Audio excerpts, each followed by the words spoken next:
Imagine every dinner was a game of Russian roulette. In medieval Europe, a single slice of meat on your plate could end you faster than an enemy's blade. Not because of sorcery or a secret assassin, but because time, heat, and hunger conspired in the open kitchens of the past to turn food into a quiet weapon. Now look at your own kitchen. There's a soft hum from the refrigerator, a digital date stamped on the milk, a plastic shield over your salad greens, a health code posted on the wall of your favorite diner. If something smells off, you toss it. If the label says use by, you trust it. Temperature is a number you can read, not a rumor you pass along. We live inside an invisible safety net of inspectors, thermometers, and chemistry that makes dinner feel ordinary, even boring. And that's a modern luxury. Tonight we're going to tug at the edges of that net. You'll hear why kings with jewel-bright goblets and entire kitchens of servants gambled with their lives at supper. We'll peek beneath the lid of the stew, where spices sang to hide the taste of decay. Watch wine deepen in color as metals bled into it, and see bread rise from grain that carried nightmares in its husk.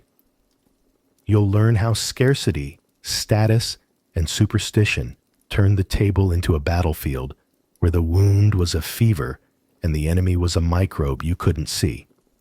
To understand how a meal could betray you, we'll step back across the centuries into smoky halls where rushes crackle underfoot and fat pops in the pan, where candles gloss the surface of knives and the air holds the sourness of casks and the sweetness of roasting meat. Come with me to that long-ago dining room, where the laughter is bright, the hunger is real, and the most dangerous thing in the castle might be the feast itself. When evening gathers over the keep, the great hall glows like a low ember. Long trestle tables run the length of the room, plank on trestle, trestle on flagstone, and the tabletops carry a history of knives, faint scars crossing like riverbeds. Candles gutter in iron prickets. A rank of tallow flames leans in the draft and paints the rafters with a soft, honeyed flicker. Smoke threads the air, sweet where the logs are oak, bitter where damp rushes smolder. The stone walls sweat a cold that never fully leaves, even in summer. You can feel that chill in your wrists when you rest them on the table, and you welcome the warmth that lifts from the trencher. The first scent to arrive is wine with a sour fringe, as if it remembers sun and then doubts itself. After it comes pepper and clove, and the cinnamon someone paid a year's worth of rent to parade before guests. Underneath, persistent and homely, the smell of animals, the stable beyond the door, the leather of tack and boots, the damp dog that always sleeps near the hearth. When a platter of meat drifts past, the perfume of fat and fire masks other, less comforting notes. Gravy, nudged with vinegar. A gloss of spice intended to persuade the nose that everything is well. Knives ring against wood. Someone laughs, then coughs. Someone else drags a stool, and it protests with a tired scrape. The hearth snaps. Sap in the log finds a sudden exit, and sparks climb. A tiny constellation rising toward the smoke hole. Wooden cups meet with a dull clack. A metal boss on a belt kisses a chair back. A serving boy's shoes scuff the floor rushes, releasing their grassy, slightly sour breath. Far away, a bell mutters the hour, and a moment later, a dog lifts its head as if to answer. Under your fingertips, the table is splintery and warm, where spilled stew has gone sticky. Your sleeve is a coarse wool that remembers the loom. It grazes your skin with a quiet itch. The mug in your hand is a squat thing of clay, heavier than it looks, its rim a little uneven. When you drink, you must tip carefully. The ale inside is cloudy, bread scented, a comfort against the draft. When you tear a crust from the trencher, it resists with a dry creak, then yields, showering the board with grains that stick to your palm. Bread here is not a gesture. It is foundation, plate, and portion, a humble stage for whatever the kitchen can coax into a meal. Light moves like water. Along the knives, it glints in thin, bright seams. On the faces around you, it softens cheeks and deepens eyes. On the roasted skin of a capon, it rests in a quiet sheen. Shadows pool under benches and along the wall-hung shields, and the painted saints in the corner seem to lean forward, their gilded halos trembling with each candle's breath. At the high table, salt sits in a little tower, and rank arranges itself around it. Near the doors, the air is colder, and the smell of wet cloaks and horse comes and goes as people step in and out. There is a rhythm to this room. Servants cross and recross with practiced arcs. Trenchers arrive and are replaced. Platters circle like planets around a central gravity of appetite. In the side kitchen, beyond the arch, there is another music. Ladles tapping kettles, a spit turning with a low groan, coals being coaxed by a bellows. Steam breathes from the pottage, turning herbs sharp then mellow. Onions grow sweet the longer they linger. A cook tastes and nods, too quickly perhaps, then throws a pinch of something dark to make the broth shine. Listen closely, and the hall speaks of weather and work. Mud codes the hems of tunics. The red of cheeks says the day was windy. The way people lean to the fire tells you that frost is near enough to taste.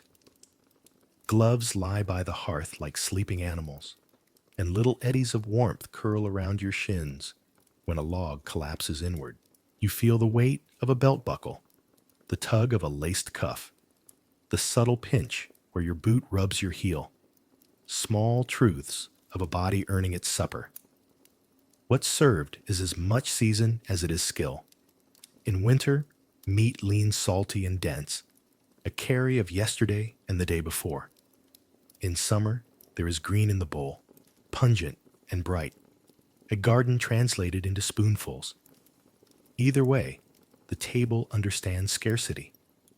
Every bite is sized by memory, of a poor harvest, of a stormed barrel, of a week when the road was unsafe and the market silent. Spices spark on the tongue, not only for pride, but for reassurance, as if their heat can convince the mind that what is old is still good. And always, the bread. A heel of rye tucked into a pocket at dawn can be the reason a laborer finishes the day standing. A trencher, once it has soaked its share of gravy and grease, goes to the dogs, or to the poor, or disappears behind a curtain to those who cannot sit at table. The crust scratches your lip. The crumb is close and serious, more sustenance than surprise. A simple loaf becomes law, custom, calendar, needed on certain days, blessed on others, counted when the harvest tally is done. It is ordinary in the way rain is ordinary and just as necessary. Outside, the yard is silvered with damp. Cartwheels tick as they cool. A guard shifts, and the points of his spear catch the light like a brief constellation. Somewhere a cask creaks, settling into its staves. Inside, the great hall holds. A bowl placed, a laugh let loose, a candle trimmed with 2 fingers moistened and sure. If you listen past the clatter, there's a quieter sound, the hush that comes when hunger begins to fade. Shoulders loosen, voices lower. The meal moves from need to ritual. This is how an evening gathers itself here, not with clocks and labels, but with the reliable choreography of people and fire and food. The table, for all its dangers and disguises, is also a promise, a crust, a ladle of something warm, the company of others. These are the small, durable mercies that turn a harsh day survivable. In a world where winter is long and news travels slowly, a simple piece of bread can be the difference between making it to morning or not, between walking home or sitting down and staying there. It is modest, it is faithful, and for most, it is life. By the time the first bell groaned somewhere up in the tower, Mathis was already in the kitchens, sleeves rolled and fingers numb from the pump. Dawn had not yet found the slit windows. The hearth was a black mouth rimmed with ash. The cauldron over it held the last of yesterday's pottage, now a skin and a memory. The air kept last night's heat like a faint promise, and last night's smoke like a caution. He stood a moment in the stillness, listening, because that was how every day began here, taking the measure of what might go wrong. He was 16, and not yet finished growing into his hands. They were strong and nicked and stained yellow-brown from onions and herbs. A cook's hands, an apprentice's hands. When he flexed them, flour dusted up from the creases. He had learned to keep his movements small and sure. You wasted less, broke less, made less noise, drew fewer eyes. He'd learned, too, to smell before you looked, because the nose made a better judge than the eye when meat might be tired, ale turned, or a spice had lost its courage. Mathis dreamed in the margins of work, that one day, a lord, or better, the traveling cleric who wrote things down, would speak his name with praise attached, and that the praise would carry. He had once watched merchants open a chest and lift a pinch of saffron with 2 fingers like they were pinching sunlight. The color had made his heart stutter. He had dreamed of using such color to turn a simple dish into a story. Fame in a kitchen wasn't a banner. It was the hush that fell when people tasted and didn't speak because something good had taken hold of them. He wanted to be the reason for that hush. The kitchen woke around him. Scullions stirred the ashes, then coaxed the first thin fire. Water thumped into buckets.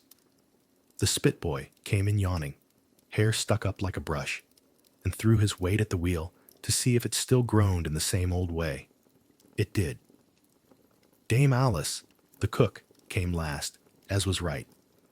She carried herself like a small queen. Not big, never hurried, always aware. The girdle at her waist jingled with little knives and spoons, as if she wore the kitchen's keys to keep it from running off. Storm held the carts on the far road, she said in greeting. No fresh beef. We have the boar haunch left and the capons. And guests expected, with a taste for impressing themselves. Mathis nodded. The words, no fresh beef, had weight in them. In summer, heat found the quickest path to the worst possible outcome, and time ran fast. In winter, meat came salted, hard as a story told too many times. You soaked it and beat it into tenderness. Summer was different. Summer demanded swift decisions and well-placed disguises. From the cool room, he fetched the boar haunch and set it on the block. The cloth came away damp. A faint sweetness climbed. Wrong sweetness. Not the kind that made a mouth ready, but the kind that warned. He scraped the surface with the back of the knife and watched the meat weep. His stomach tightened, the way it did when he leaned too far over the wall and looked down at the yard. He'd smelled worse, but not much. He lifted his head and let the rest of the kitchen distract him. Onion, smoke, wet rushes, a sack of parsley, a crock of vinegar whose breath could bring tears. He set himself to thinking.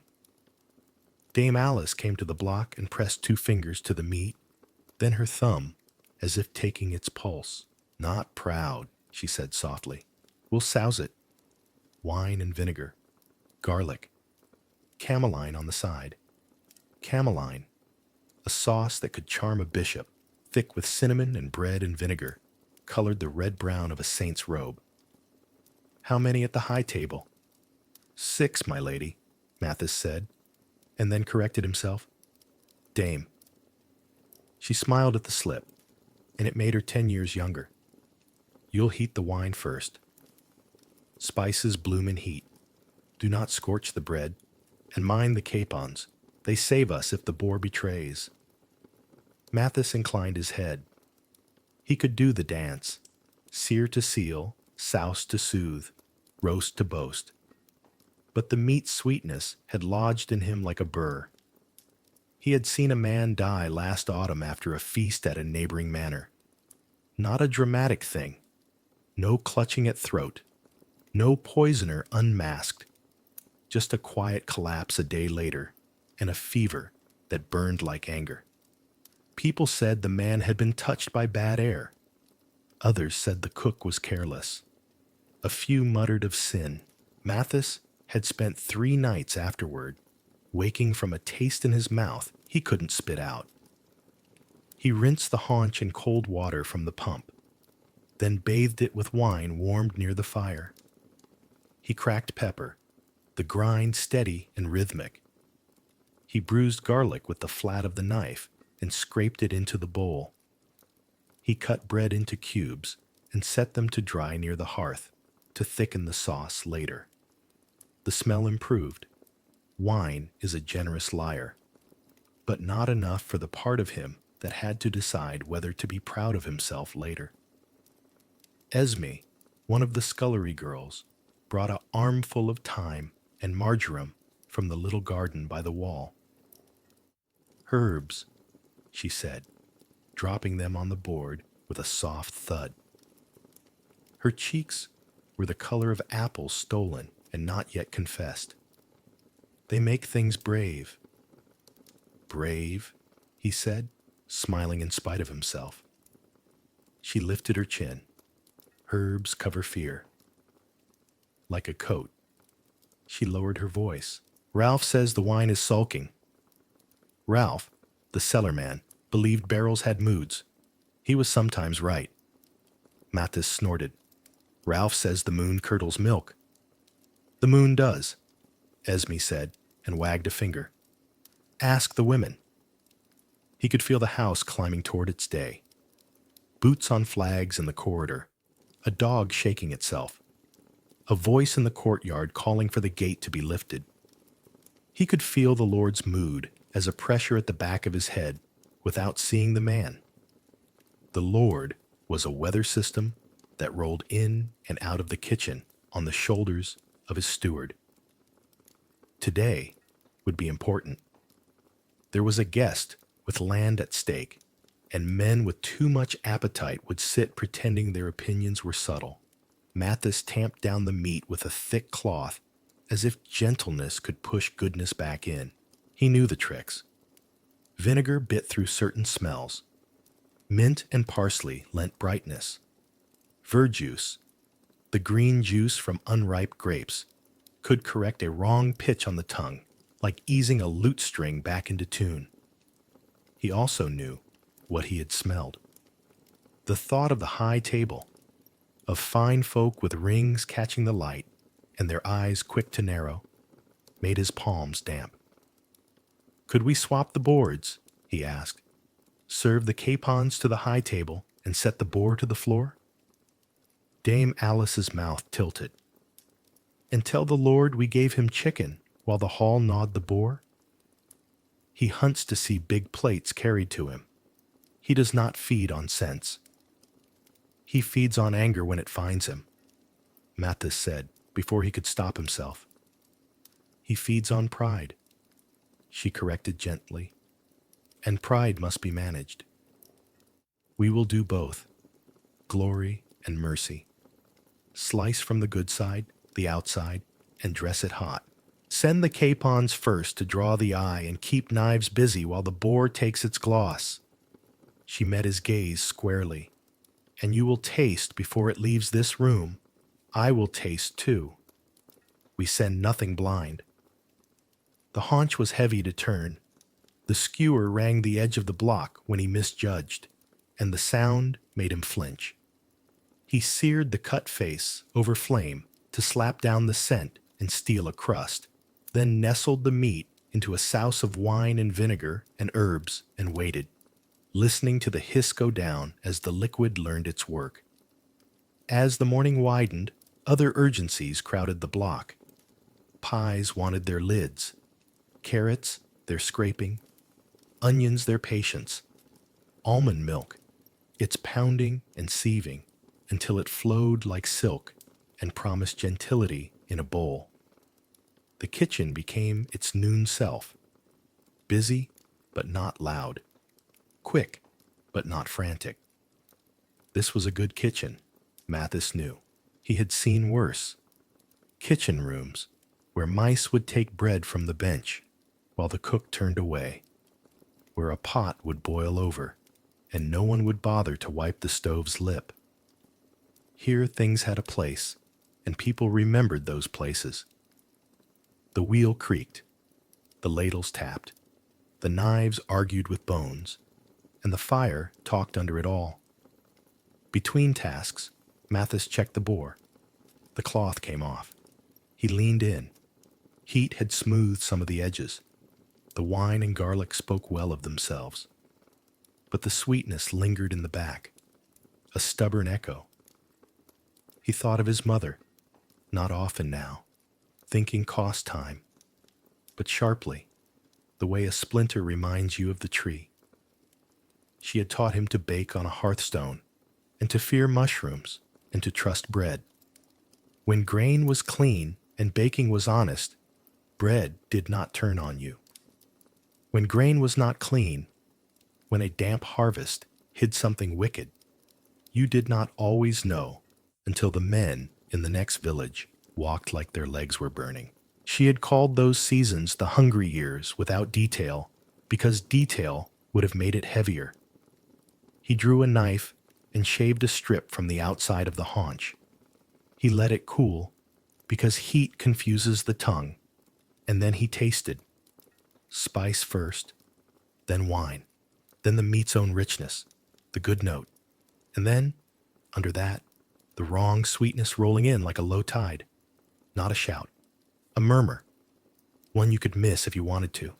He did not want to miss it. The room. Dame Alice, Esme, the spit boy, the scullions, wore their day like armor. He looked at them and saw the men and women who would be fed from this kitchen.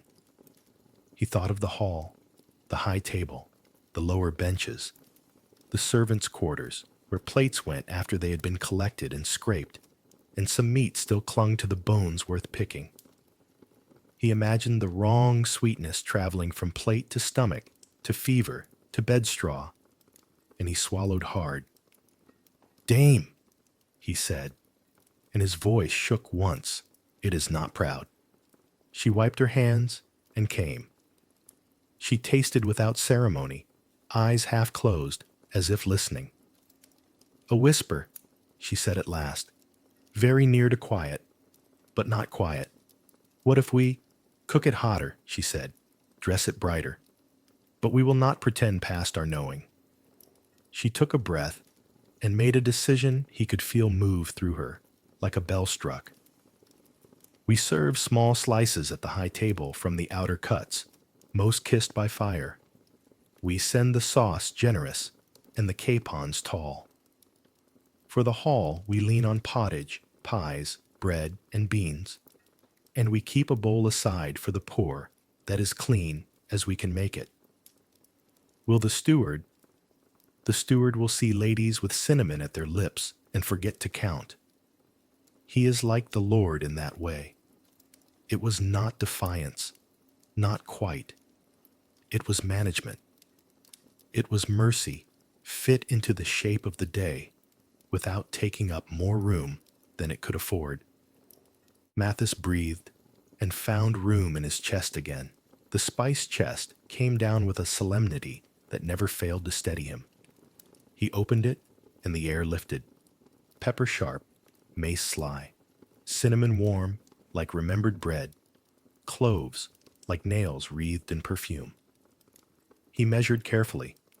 He had once seen a boy ruin a pot with eagerness, and he had learned there is a difference between hiding and harmonizing. He toasted almonds, pounded them, not thinking of his aching shoulders, but of the paste turning to milk, the milk softening the sauce to a gloss. He let his ambition, bright, embarrassing, essential, leave a thumbprint, a few saffron threads, just enough to coax color like a sunrise into the cameline.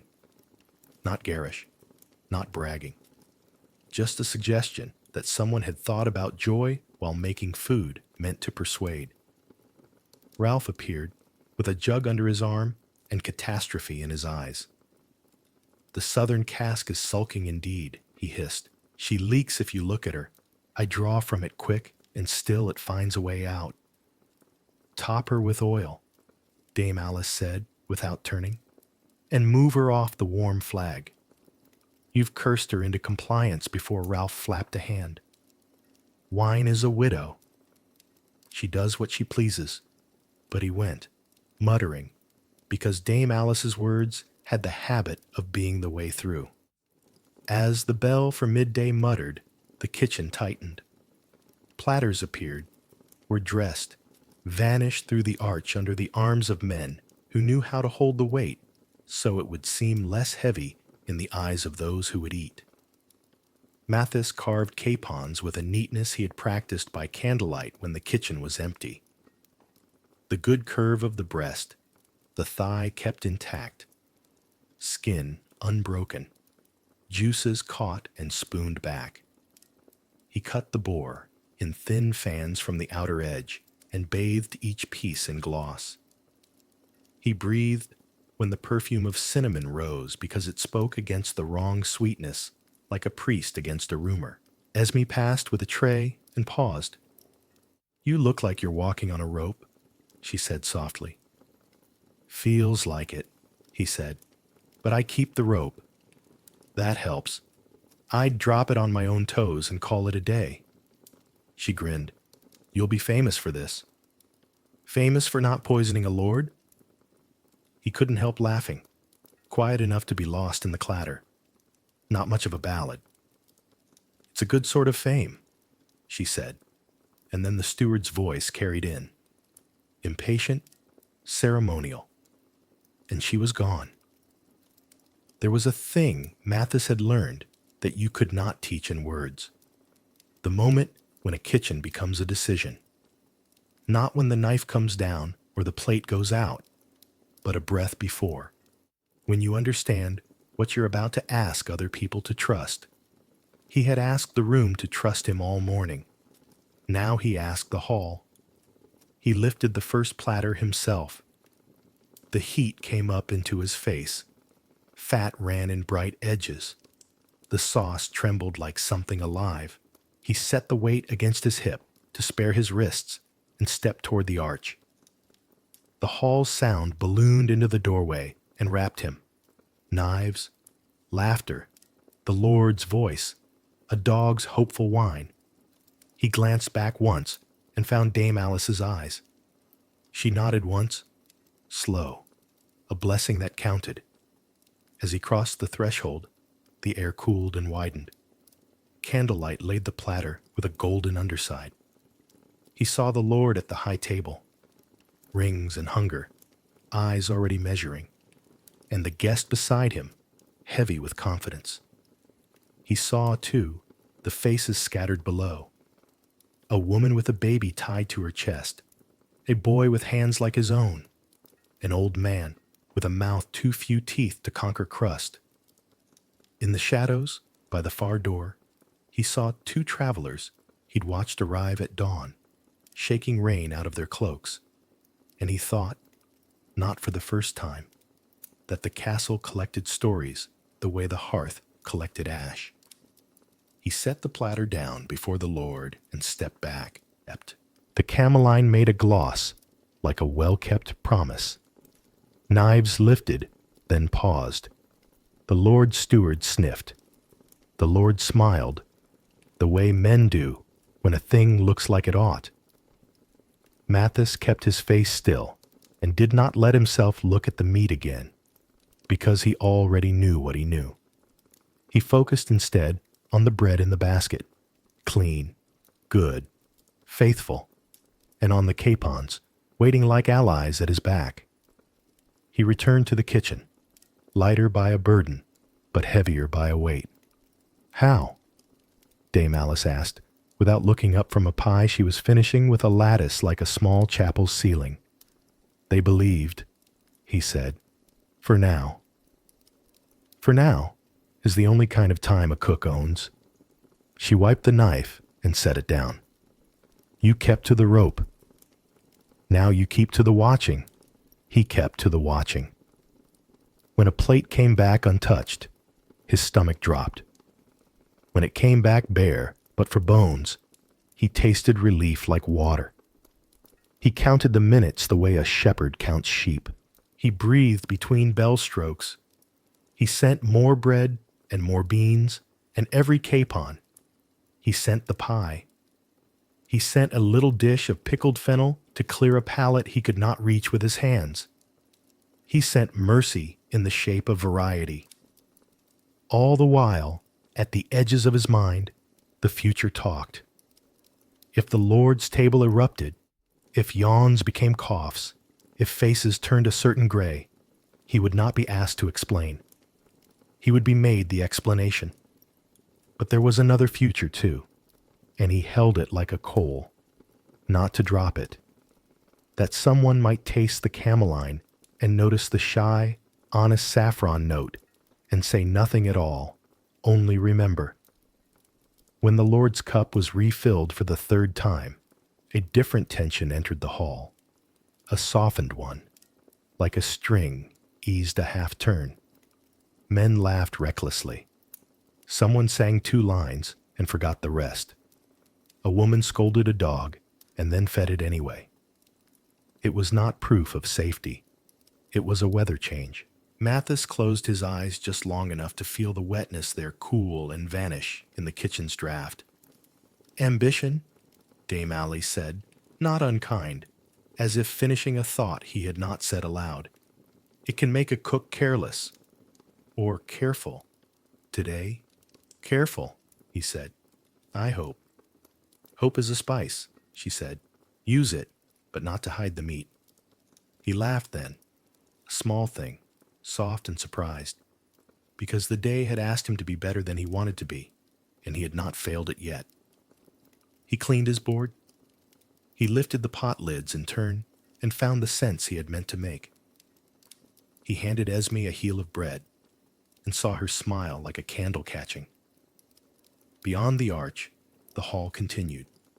Knives, talk, the rough music of a house that had been hungry and was less so. The wrong sweetness, still in his mind, still in the meat, seemed smaller at that distance, a problem managed rather than loosed. But the day was young, and he had learned not to let the quiet convince him there were no wolves. He set aside a small loaf and a bowl of beans for the poor at the postern door. He poured himself a cup of ale and let its haze of bread and bitterness sit on his tongue. He wiped his hands and watched the clockless light move along the stones. He was a young cook in a stone-walled kitchen, with a future as uncertain as a flame under a draft. He was afraid of the fevers that came up from bad barrels and tired meat in careless hands. He was afraid of the Lord's anger and the steward's tally and the quick, sharp talk that follows a misstep. He was afraid of being nobody in a world that forgot boys quicker than it burned wood. He was also, secretly and fiercely, alive to the praise that sometimes came in a look, or the way a plate returned so clean it needed no washing. He was alive to the way a sauce could reconcile warring flavors, and for a moment make sense of scarcity. He was alive to the craft, as to a prayer you say, with your hands, because words are too slippery. The bell in the tower muttered the next hour. Heat breathed from the hearth. Mathis lifted the ladle and tasted the cameline again, not because it needed it, but because he needed to know that what he sent into the world was as honest as he could make it under the terms the day gave him. It was good, bright and warm and steady. A sauce meant to persuade, not to deceive. He set it down and allowed himself a thin, quiet smile that belonged to no one else. Outside, a wind worried the banners. Inside, the kitchen worked. And in the space between fear and pride, Mathis stood his ground, a ladle in one hand and a simple vow in the other, to feed people as safely as he could, to tell the truth with what he cooked, even when the truth required disguise, and to keep the rope under his feet, step by careful step, while the hall on the far side of the arch ate and judged and, with luck, forgot to be unkind. A medieval table was a map of society laid flat. At the high end, carved salt and silver knives. At the low, rough trenchers, and a seat near the draught. You could read rank in what people ate, the order in which it came, the time it had spent on the fire, and the distance it had traveled to be there at all. If Mathis's kitchen was the heart, the arteries it fed pulsed through every class, lord and reeve, monk and mason, brewer and beggar, and each vessel carried its own mixture of nourishment and risk. For most people, supper began and ended as pottage and bread. Pottage was not a single dish, but a living idea, a pot that never quite emptied.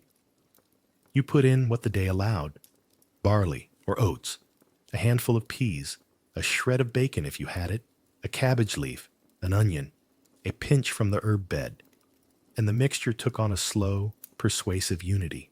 It thickened and darkened over hours, then days. And if the fire was kind and someone remembered to stir, it offered a spoonful of warmth you could rely on. With pottage came bread, coarse, serious loaves, often brown or gray with rye and bran, the crumb dense enough to stand a knife. A heel in the pocket meant you could work through the afternoon and not fall. Bread could be plate and portion both. Trenchers cut from yesterday's loaf bore meat and gravy at a great table, then moved down the chain of need until even the dogs had their share of softened crust. Why porridge and dark bread for the poor? Because grain keeps if you guard it from damp, and because fields belong to someone else. A smallholder grows what the rent does not swallow. A laborer buys what the market will release. Meat is an animal you must raise, watch, slaughter, salt, and defend. Grain is a store of days you can lock in the hungry gap of spring. When winter stores are low and gardens are not yet generous, a sack of rye can mean the difference between standing and failing. And so, the poor ate what could be stretched, what could forgive a second boiling, what was least likely to betray them if it sat overnight near a warm hearth. The wealthy ate differently, and, in some ways, less safely. They pursued novelty, like a hound follows scent. Their kitchens could command peacock, swan, sturgeon. A boar carried whole with an apple in its mouth, and his tusks polished with wine. They served subtleties, sugar-crafted illusions of castles and saints, brought in time to draw sharp breaths. Spices arrived like coins of captured sun, pepper counted by the grain, ginger and cinnamon, cloves and mace, nutmeg guarded in chests that locked. To serve a sauce heavy with cinnamon and pepper was to speak power in a language you could taste. This was conspicuous seasoning, a theater of warmth and perfume saying, "Our reach is long, our coffers deep, our household glows with distant trade." But under the show lived a truth the poor knew from the other end. Meat spoils. Preservation gives you options. Salted beef, smoked pork, fish dried until it rings like wood. But each method writes its own dangers into the flesh. Salt can keep rot at bay and drive thirst into the body. Smoke can lend its sweet stave and still leave a secret damp. Gentle heat can flatter a suspect joint just long enough to carry it to table. And spices, despite the old rumor that they covered rot, could not raise the dead. They could, however, persuade a nose, brighten a tongue, turn yesterday's edge toward today's appetite, and make a plate pass a steward's first test.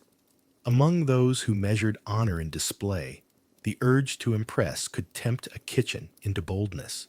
A high feast lasted hours while dishes cooled, returned, resauced, crossed knives and hands, and the line between generosity and hazard blurred.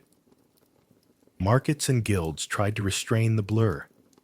Town shambles, the butcher's quarter, laid out flesh on blocks, washed with ladles of water and good intentions. Inspectors weighed loaves and tested ale under rules that traveled with the king's peace. A baker who cheated on weight could be shamed, fined, or worse. Brewers, often women, alewives with mash paddles for scepters, made small ale for daily drinking, weak and friendly, because water could be treachery carried in a bucket. Boiling and fermenting turned ale into a safer routine. Even children drank it. Yet here, too, safety had seams. A sour cask could slide to sickness. A dirty tun could learn to harbor the wrong kind of life and teach it patience. Inside monasteries, the rule shaped eating in ways worldly households did not. Flesh of four-footed beasts might be forbidden at table and allowed only in the infirmary. Fish and eggs took on the burden of feast and fast. Refectory dinners were quiet, paced by a reader's voice and the clatter of wooden spoons. Yet monks were not exempt from the world's risks. They had gardens, yes, and physic beds of sage and rue, thyme and fennel. But their bread came from the same harvest sky as everyone else's, and their cellars held the same temptations of cask and cup. In coastal houses, fish days salted tongues and prayers alike. Inland, fish could be defined with a flexibility born of necessity. Creatures of water, even if they walked on land, sometimes joined the Lenten table under the gaze of amused saints. In cities, wealth and danger crowded closer.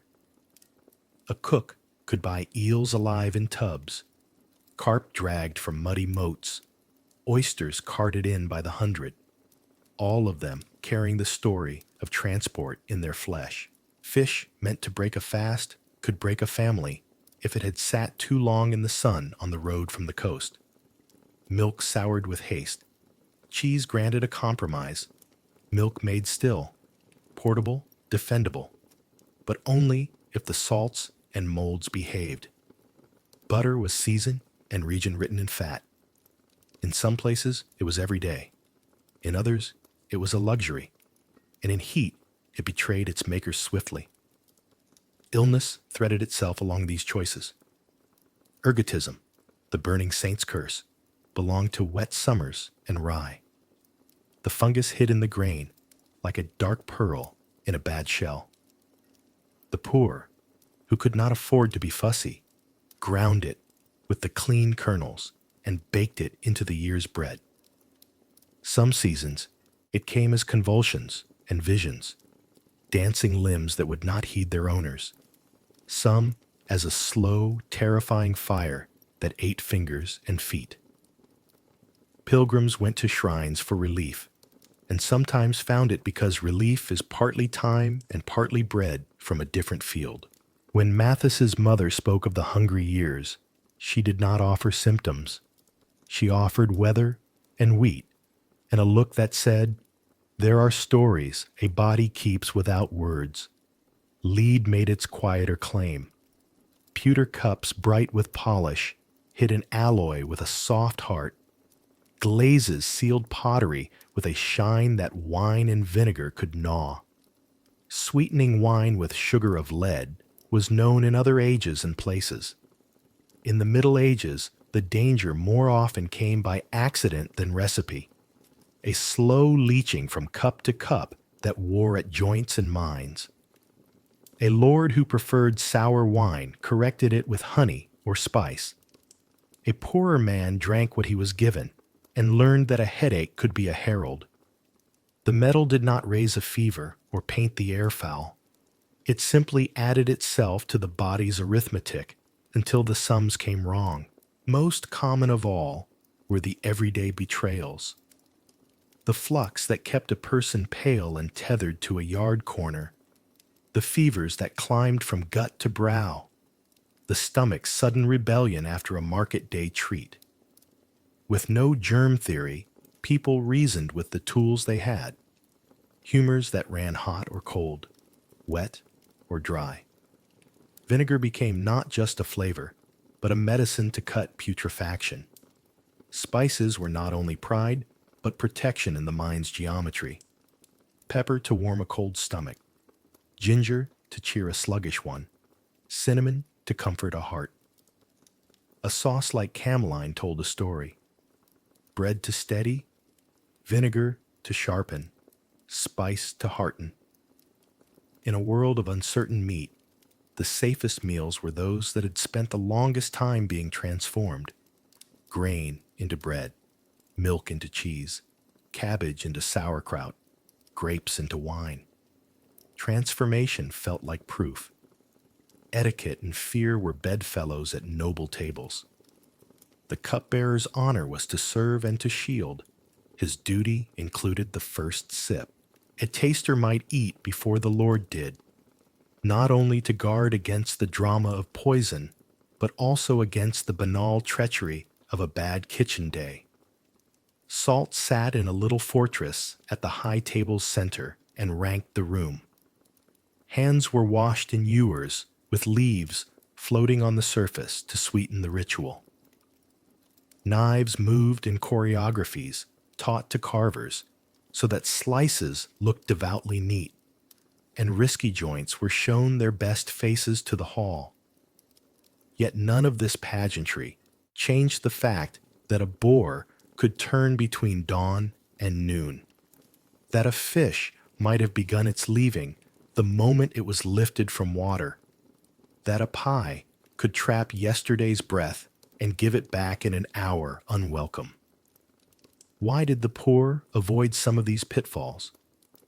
Because they had less to lose by resisting display and more to lose by courting it. A day's pottage has time on its side. Long simmering, frequent boiling, fresh ladles. A pot that lives on the edge of the hearth's hottest breath. A loaf baked hard and stored well argues against surprise. A small ale brewed clean and drunk near its making tells a simpler story than a cask left to sulk in a warm corner. The poor ate close to the fire and fast to the clock of work. The rich ate wide and long and asked the food to perform. Performance is tiring, even for meat. Spices, to those below the salt, were a whisper of faraway places. To those above it, they were a shout. Pepper was not merely heat. It was distance conquered. Saffron stained broth like a blessing and linked a kitchen to mountains and merchants and risk taken on ships. Ginger smelled like promise. Cloves were little nails that fastened an evening to memory. Spices could indeed lend cover to edges and oddities. A mulled wine made the sour barrel generous for one more night. A gingered gravy invited praise away from a tired joint. Yet a good cook, Dame Alice was one, didn't set spice against rot like soldiers at a gate. She set spice with vinegar and heat and time, aiming not for disguise, but for conversation, for the flavor that told the diner. This is what we meant to do, given the day's materials. Religion and calendar wrapped themselves around food like ivy on stone. Fast days were a drumbeat. Feast days were a clarion. The same fish that was pious on Friday was perilous if it had been carted inland in a warm week and unwrapped to air that had no patience. Lenten kitchens became laboratories of almonds and eggs, of river fish, of sauces that flattered absence. Then came a saint's day, and the table leapt, and a cook like Mathis was expected to conjure delight without calling on demons. The demand to astonish and the need to keep people upright often tugged in opposite directions. A good house found its balance and called it tradition. Gender had its part. Women stood over mash tuns and ovens, shaped loaves and barrels alike. Their skill set the tone of a neighborhood's health. An alewife who kept her buckets clean and her fermenting time honest could keep a lane free of the worst flux for months.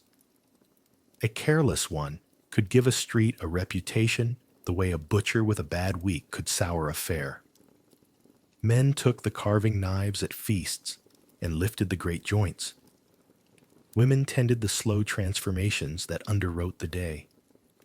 Butter beaten, cheese turned, grain dried, herbs hung. Between them lay a fragile safety made of chores and memory. In that world, even generosity could be complicated. A lord who sent leftovers to the poor did a visible, praiseworthy thing. He also sent them what his own table had hesitated over: meat that had traveled through a hall's warm air too long, pies whose filling had been sung over and set down and lifted again. Charity consoled the soul and sometimes punished the stomach. Meanwhile, in cold months, a monastery's almonry gave out bowls of thick pottage and slices of bread that were paradoxically safer by being humbler. The city's law tried to ride herd on risk. Weights and measures were posted. The price of a loaf might be pegged to the price of grain. Ale was tested for strength so that buyers got what they paid for. But laws arrive on parchment, and food arrives by cart. Enforcement flagged with weather, with politics, with who owed favors to whom. A baker patted his dough with bran and hoped the inspector had a full belly that day. A brewer stretched a batch and said nothing. People learned which doors to knock on, which stalls to avoid after noon, which vendors kept a conscience because their mothers were watching. Set against all of this was the quiet competence of kitchens like Mathis's. A good cook understood season, understood that pigs are not killed in July if there is any alternative, that cabbage in autumn wants salt and patience, that beans carry not only sustenance but storage. He knew that a knife kept sharp is a safety device as much as a tool, and that a ladle lifted often can save a day. He recognized that fear of fevers, of lords, of gossip could turn a hand clumsy, and so he cultivated a kind of practical calm. He counted time not by clocks, but by the behavior of onions in the pan, cream on the boil, bread on the rise, a spit that turned or balked. He was, in his way, a physician who sent medicines to the hall in bowls. In the hall, there, the contrast crystallized. At the top, a boar shoulder, glossed and proud, carried like a trophy. At the bottom, a bowl that steamed in the hand. One table let cinnamon bloom from precious thread and praised the cook for his art. Another praised the same cook by standing up after the meal and going back to work with steady knees. At one place, setting, a jeweled cup that had a metallurgist's voice hidden in it. At another, a clay mug chipped and honest. In both places, a hidden calculus ran. How long since the meat left the hook? How warm the kitchen? How vigilant the steward? How careful the hands? Seen from Mathis's doorway, society was not only hierarchy, it was a daily negotiation with perishability. Wealth could buy novelty, labor, and roots to far flavors. It could not buy immunity from how quickly flesh remembers where it came from. Poverty could not reach cinnamon. It could, if lucky and stubborn, hold to practices that lower risk. The steady boil, the daily bake, the ale brewed on Tuesday for Thursday's thirst. Between these poles moved everyone else, improvising with vinegar and smoke, with herbs and a hard-won sense for when a smell's wrongness was a rumor and when it was a warning. Spice, in this, was double-tongued. It really was status. Merchant ships, caravan trails, chests with locks. And it really did help where help was possible, propping up the flavors of preserved meats and enlivening sauces that made salted stores feel festive. It could also tempt a cook into believing he had solved the unfixable. Bloom the cinnamon, Dame Alice would say, meaning, wake it gently in heat so it speaks clearly. In the same breath she'd add, do not let it speak for what should not be spoken for. That was the line between pride and prudence, between theater and harm. So when Mathis stood with a ladle in his hand and listened to the hall, he was not only listening for the Lord's accusation or praise, he was listening for the sound society makes when it has been fed, the drop in voices as hunger loosens its grip, the way laughter changes shape, the scrape of bowls that speak of appetite met without adventure. He was listening for the absence of sudden silence, for the ongoingness that means a meal has been a bridge rather than a cliff. He was listening, in short, for the social contract to hold, signed not with ink, but with broth and bread. And under everything, bread. Bread that could be dark with rye in a damp valley, and pale with wheat on a Lord's plate. Bread that carried the risk of ergot in a bad year, and the surety of calories in a good one. Bread that smelled like a hearth's memory and tasted like a field turned to safety. Bread that leveled the difference between porch and dais for the span of a mouthful. Even the carved salt at the high table bowed to bread's authority. When bread was clean, whole neighborhoods walked better. When bread went wrong, saints earned their keep, and mothers tied tighter knots in their aprons. This was the social context Mathis cooked inside, a web of hunger and habit, show and survival, rules written and unwritten, faith and guesswork, a place where the poor ate the safe because it was what they could afford, and the rich flirted with danger because performance asked it of them. A world where spice sang two songs at once and vinegar was both housekeeper and doctor. Where lead could hide in shine and fungus in grain, and where the most reliable medicine was still the oldest. Heat applied with patience, bread made with care, water turned into something friendlier before it met the cup. In such a world, a young cook's quiet vow to do no harm was not an ornament of character. It was a civic duty, carried out with a knife, a fire, and the stubborn discipline of tasting, doubting, and when necessary, refusing the urge to dazzle. The banquet table was never only furniture. It was a stage where alliances took their vows and sometimes slipped their rings. In courts from London to Krakow, a feast could seal a treaty with the arithmetic of dishes and toasts. But a sudden illness after the bread course, whether chance, careless kitchen work, or intent, could unseal it. Because people lacked a precise language for microbes, they borrowed a political one. They called it poison.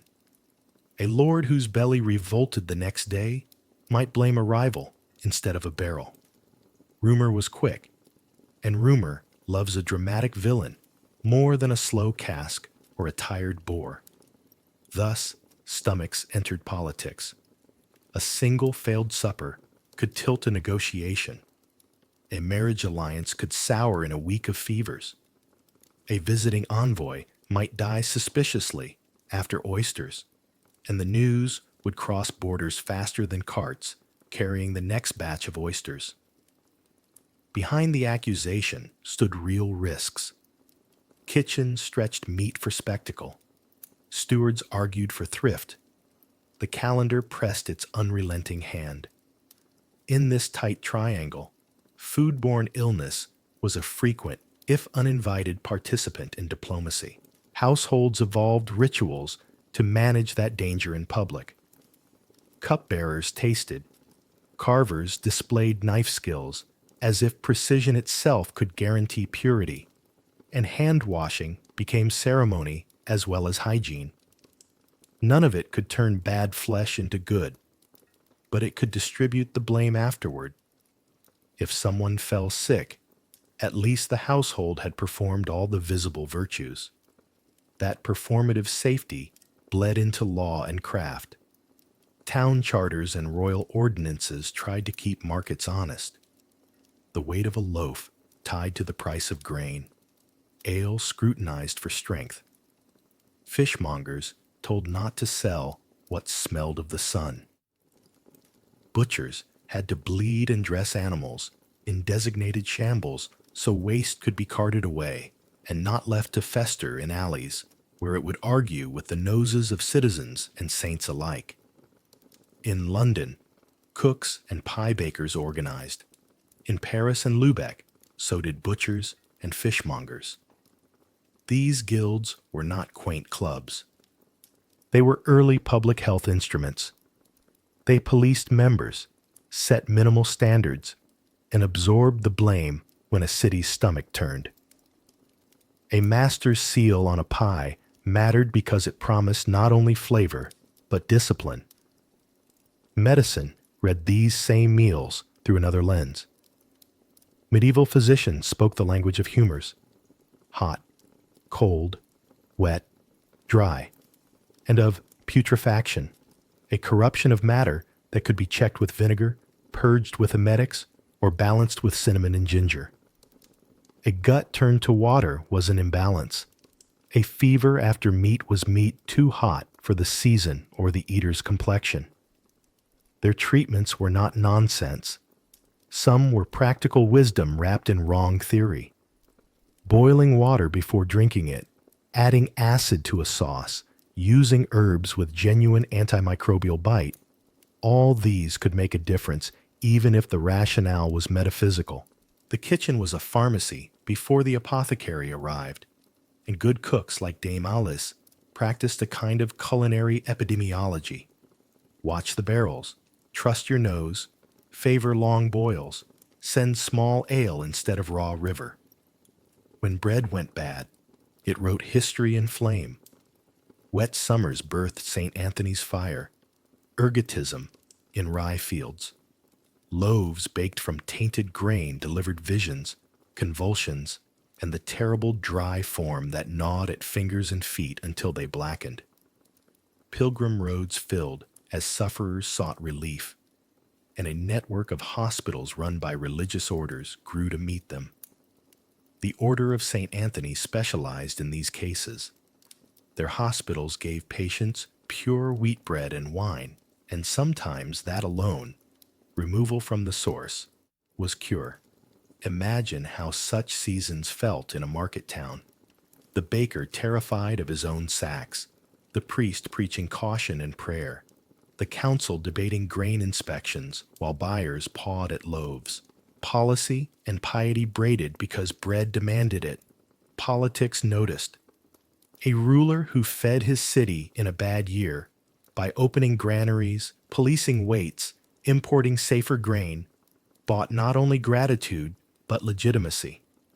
Conversely, let the loaves shrink or sicken too many, and revolt might follow. Food riots were a rough kind of audit. They asked, does authority deserve its seat at table? Medieval people lacked polling. They did not lack bread-leavened consent. The assize of bread and ale in England, the ordinances of cities in the Hanse, the statutes of southern towns, These were governmental confessions that the stomach is a political organ. As trade thickened, so did risk and reach. Spices came from far routes, dried fish from coasts a week away, wine from warmer valleys in casks that sweated through their journeys. Commerce made cuisine glitter, but it also broadened the path for pathogens and spoilage. Markets answered by professionalizing. The fishmonger learned to ice and shade. The tavern keeper learned when to turn a cask, when to blend, when to boil. Guild charters codified apprenticeships. You learned not only recipes, but clean habits, how to sweep a bench, and when to quarrel with a supplier. Kitchen hierarchies, scullion, spitboy, saucemaker, carver, steward, were as much about distributing responsibility for safety as about producing grandeur. Out of that practice grew institutions. City inspectors, the ale conners, the viewers of fish, the weighers of bread, walked their wards with dipsticks and judgment. Fines funded bridges and walls.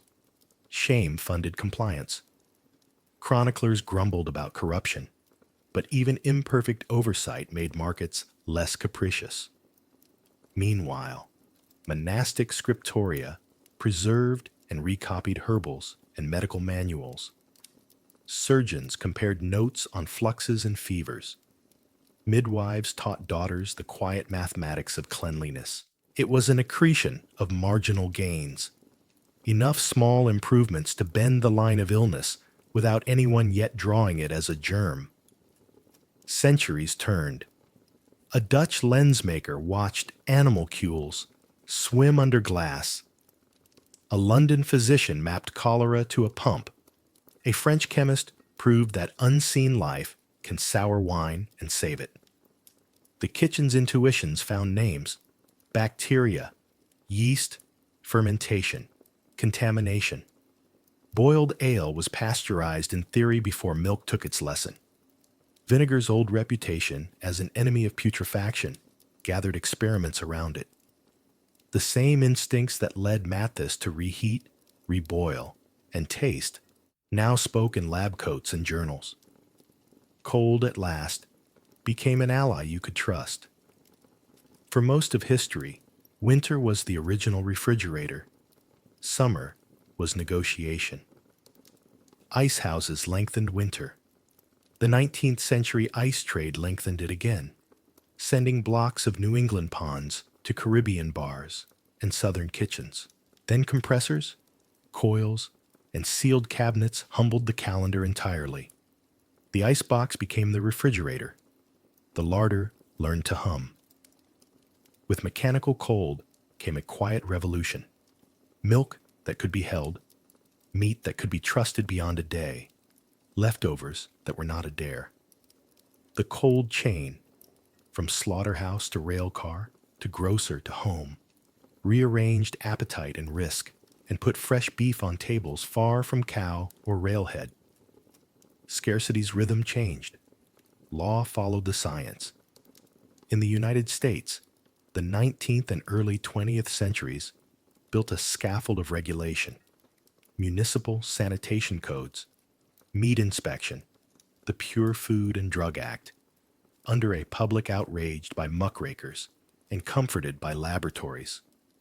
Thermometers moved from apothecaries to kitchens, then to meat plants and restaurants. Time and temperature charts left textbooks and taped themselves to walk indoors. Later, an acronym born of spaceflight, HACCP, taught factories and canneries to treat safety as a flowchart, catching hazards before they stepped onto the line. The ritual of the medieval taster, once a dramatic sip to reassure a table, became in modern clothing the monotony of logs and probes and checklists that, precisely because they are dull, keep disasters rare. All the while, the old habits persisted in quieter forms. We still love spectacle. Towers of seafood on ice, steaks with a perfect gloss, sauces that smell like distant ports.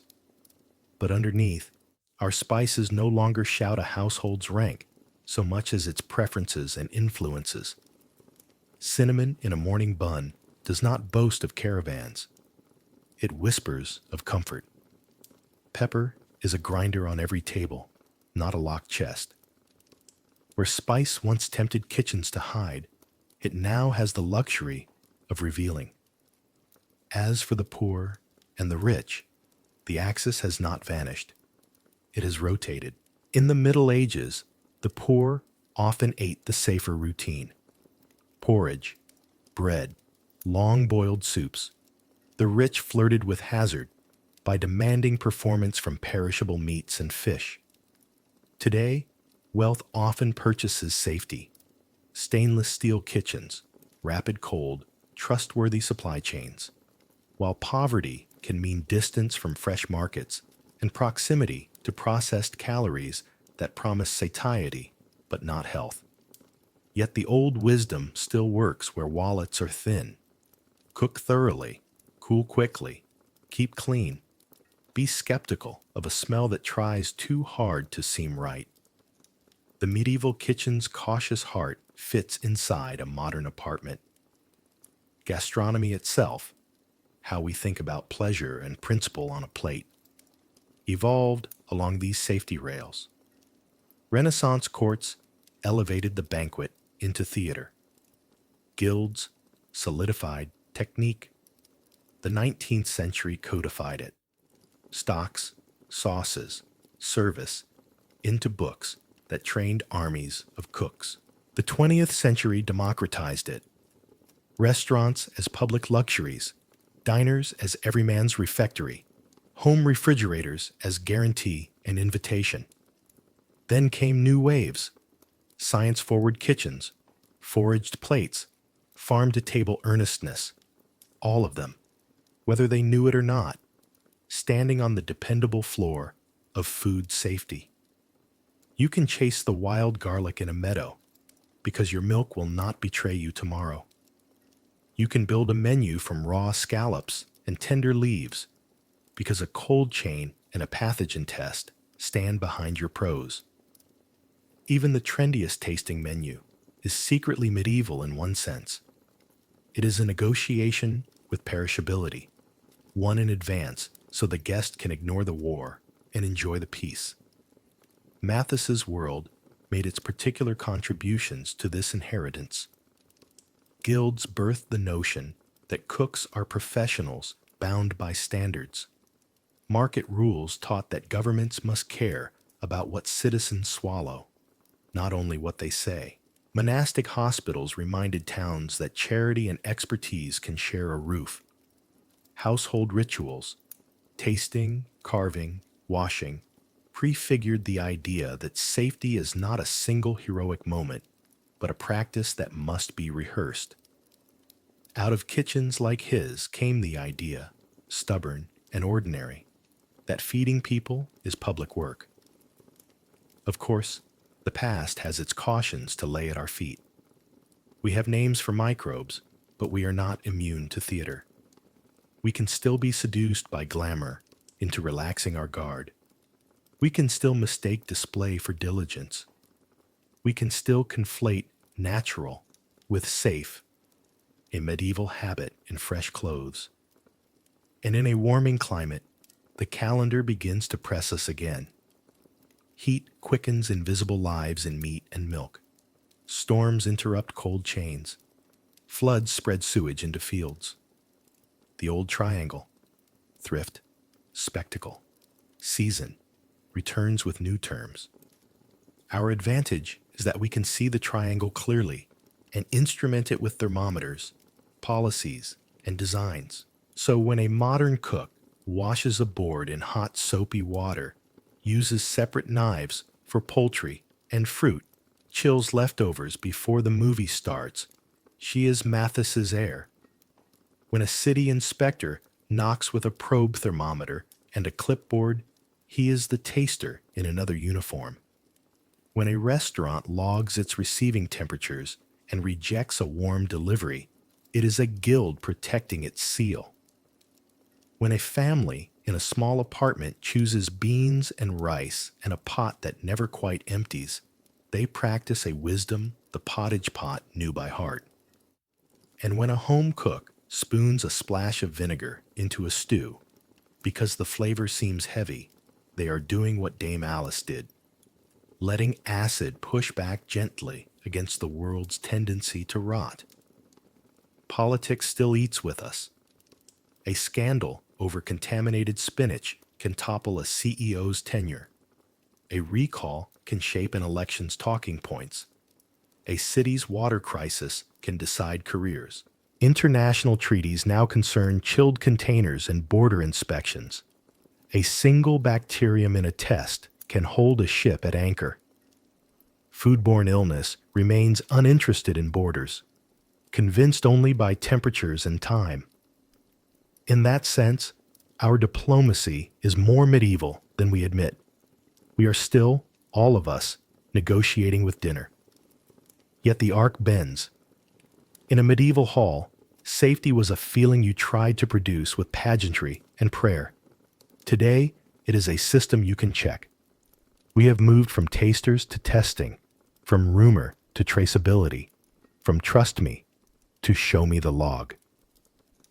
The distance between those two is the distance from Mathis's ladle, raised in hope and craft, to a modern probe thermometer, inserted in method and law. And in that distance, whole cities grew calmer stomachs, and politics found one less excuse to erupt over a pie. Imagine setting a modern refrigerator beside a medieval wall, a white, humming box of winter on demand. The old hall would stare, but after a moment, the cooks would nod, because they would recognize what it is: another tool to keep the rope under the feet of the person carrying the platter.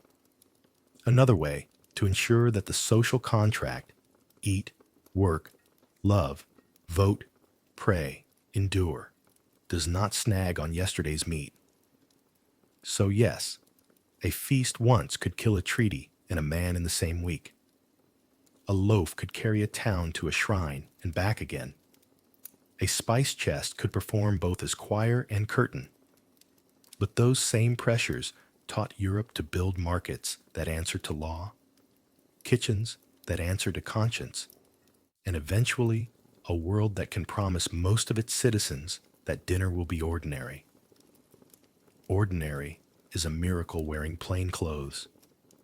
Mathis would have understood.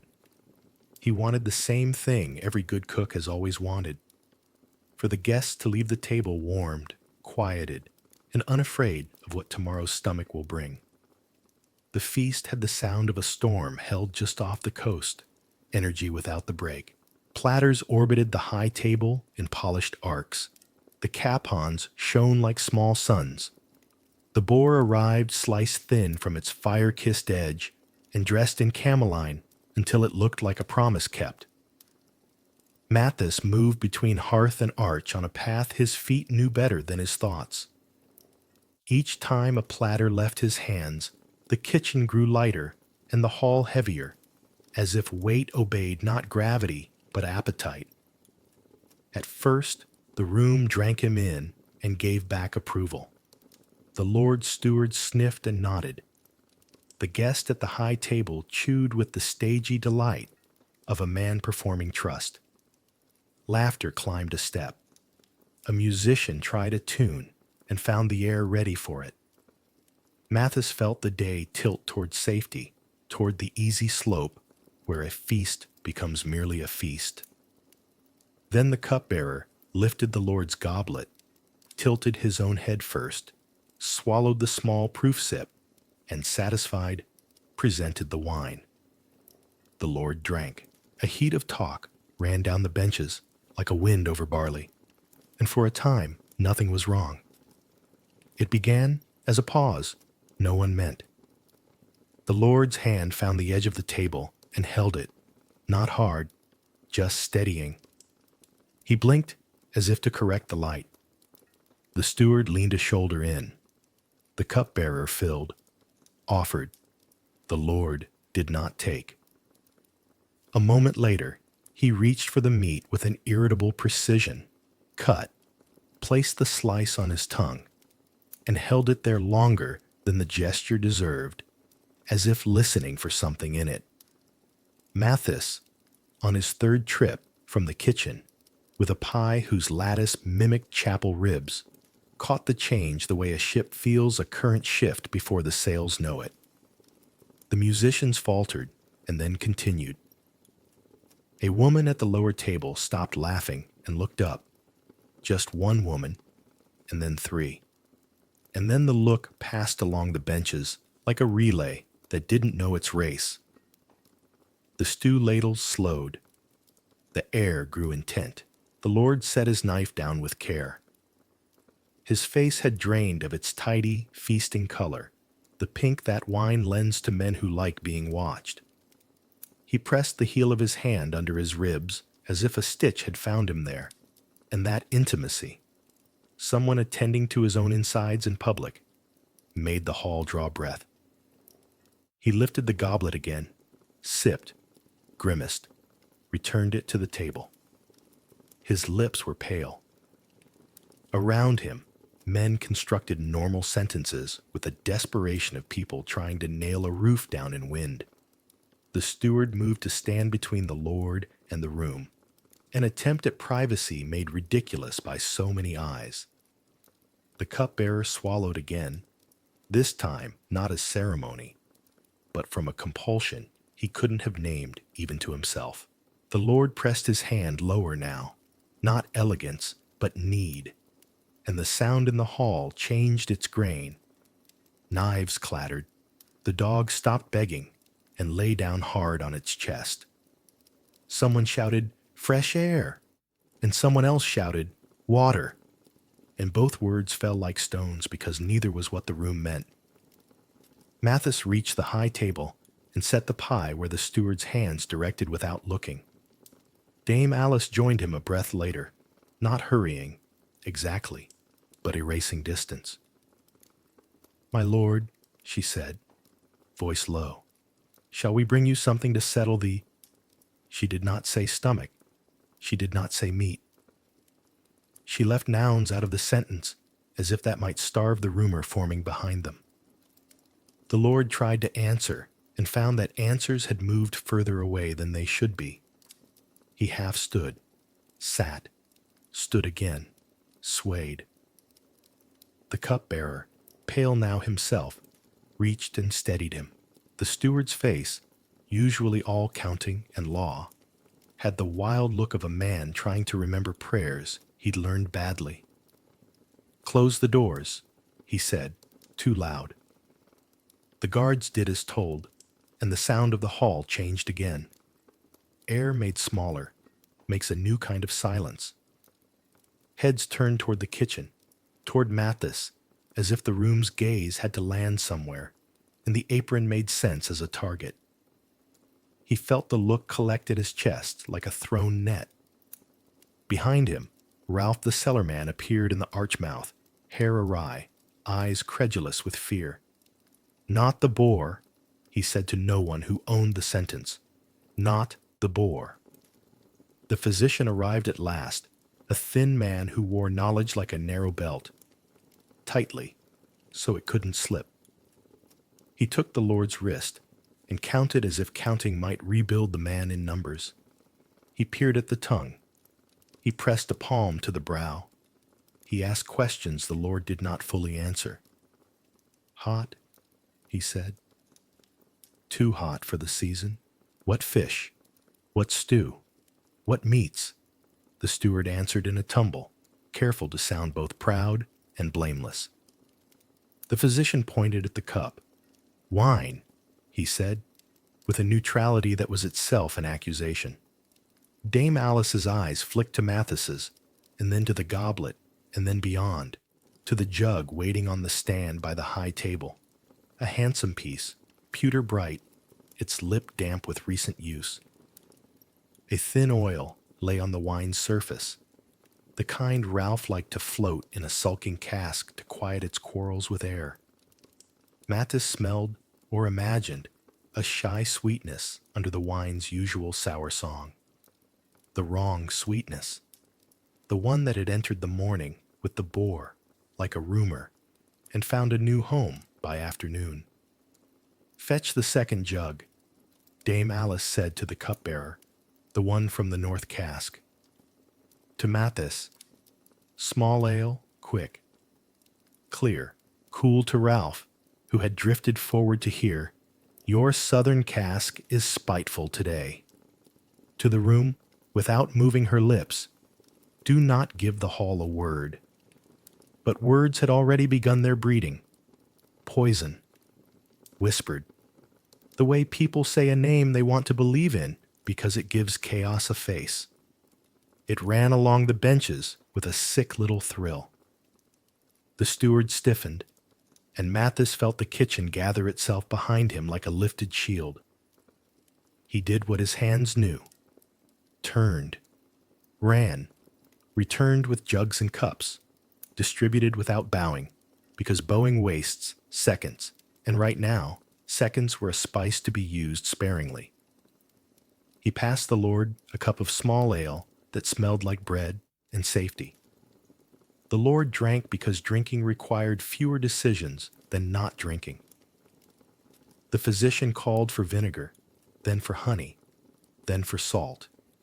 He mixed a posset that told an old story about cutting heaviness and letting the body throw off what it refused to bear. He spoke the words of humors because those were the words he had, and they calmed the room because people do not much care about the accuracy of the map when the road is short and steep. They care that someone seems to know the way. Around the high table, a ring of space opened, a moat of air as if illness could not leap gaps. Below the salt, men and women watched with a terrible courtesy. They kept their voices low, their hands still, their mouths tight around their fear. A few began to look at their own plates as if these could answer whether they, too, would find their hands seeking their ribs in a moment. "Who else?" Dame Alice said softly to the steward, the physician, the circle. "Who else is unwell?" A servant from the mid-bench lifted a hand and looked startled to find it in the air, as if his arm had volunteered him. A woman at the far wall pressed her lips together and then could not keep down a little burp of distress. 2, 3. Enough to tell a pattern if you knew how to look. "Not the boar," Ralph said again, louder now, hearing in the pattern the glimpse of his own reprieve. If it were the boar, the whole lower table would be pants down in the yard. It was crude, and it was also the truest sentence spoken all afternoon. The hall, seized between fear and offense, tilted toward relief, and could not quite reach it. "The wine," Dame Alice said, and did not put question marks in the air. "The southern cask is too warm." The jug sat by the hearth. "Wine is not a murderer," the steward said, by reflex, because in his world, wine was ritual more than drink. It was how you spoke status without words, and to accuse it was to pinch his master's dignity in public. "The meat makes fevers late," Dame Alice said. "Wine makes them quick when it has turned sulky." She lifted the jug and let a thread of wine pour into a dish. It fell lazily, with an uneven skin on it, like a promise that had sat out too long. She sniffed, and the wrong sweetness, patient and petty, greeted her like an unwelcome cousin. She did not look at Mathis as she said, "This is not proud." The physician, who knew enough to defer to a kitchen in its grammar, nodded. "Remove it," he said. "Cool air, clean cups, small ale only. A cloth with vinegar for the brow. Keep him sitting. Do not let his head go too low." Doors opened. Guards sighed. The hall breathed like a bellows refound. A pair of men carried the jug as if it might bite. Esme made a reconnaissance through the benches with a tray of small ale and a brisk, bossy kindness that calmed people despite themselves. Mathis watched the Lord's color stutter and slowly return towards something a man could live inside. He felt his own throat release a knot he'd tied there at dawn and tightened with every passing plate. The steward, released from the worst future, found his anger again where he'd dropped it. Anger is a coat men like him know how to wear when the weather is anything at all. He turned on the kitchen like a dog turning on shadows. If the Lord had died— "He has not," Dame Alice said, neither humble nor defiant, but busy. "And he may not, if we continue to behave." "Behave?"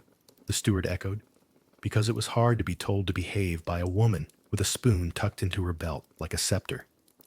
"Your boy served—" "My boy," she said, and the possessive did a kind thing to Mathis's spine. "Carved where I told him to carve, served what I told him to serve, and tasted before sending. He also moved faster than you did just now. If you must accuse the sun, the road, and a cask that has known too many summers." The physician, whose jurisdiction intersected hers at practical angles, lifted a palm. "We will need to spill that cask and scour the jug, and if you keep wine and pewter by the hearth again, I will write a new verse to the litany and place your name in it." "Pewter does as it is asked," Dame Alice said mildly, "but I take your point." She looked at Ralph. "We will bring the northern cask down, and we will move the racks out of the heat. And if you say, 'Wine is a widow,' in my hearing before Michaelmas, I will set you to cleaning crocks until you marry her properly." Ralph, devout in his superstitions, crossed himself and fled gratefully to orders. The Lord, meanwhile, had become human again. Sweat stood out like honest work on his temple. His mouth had found its color. He was embarrassed, which is a reasonable recovery for a powerful man who has had to lean on furniture. The cupbearer hovered with a small ale, like a man who has discovered the limits of art.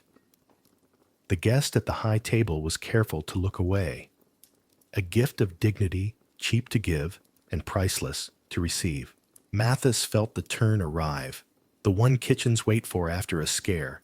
When the room returns to the business of being itself, it doesn't leap, it drifts, as if a tide had reconsidered. Knives resumed their useful tapping. Talk rose with relief's distinctive clatter.